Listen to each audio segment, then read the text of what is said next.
লক্ষ্মীপুরে মমতাজ বেগম নামে এক নারীর খণ্ডিত মরদেহ উদ্ধার করা হয়েছে।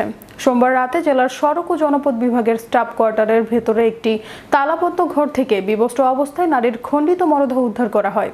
পরে মরদেহটি ময়নাতদন্তের জন্য লক্ষ্মীপুর সদর হাসপাতাল মর্গে পাঠায় পুলিশ ও স্থানীয়রা জানায়, স্বামী মৃত্যুর পর থেকে জেলার সড়ক ও জনপদ বিভাগের স্টাফ কোয়ার্টারে দুই ছেলে শরীফুল ইসলাম বাপ্পি ও ছোট ছেলে সাইফুল ইসলাম রকিকে নিয়ে বসবাস করছিলেন মমতাজ বেগম।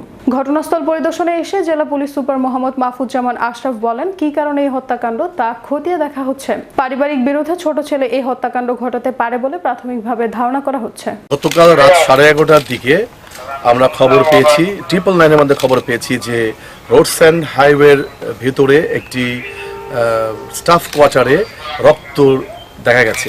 এই সংবাদ প্রাপ্তির ঘটনার সঙ্গে সঙ্গে আমাদের অফিসার ইনচার্জ জনাব মুসলিউদ্দিন তার টিম নিয়ে সরাসরি এই যে ঘটনাস্থল দেখছেন এখানে চলে আসে এবং আসার পরে এই দরজাটা বন্ধ ছিল।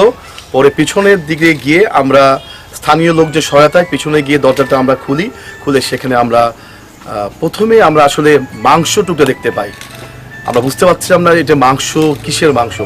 এরপরে আমরা আরও তদন্ত করে এবং দেখতে পাই যে পাটি দিয়ে একটি ঢাকা আছে, সেখানে কাটা অংশ। এটা পরে খুলে দেখতে পারে একটা মহিলার লাশ।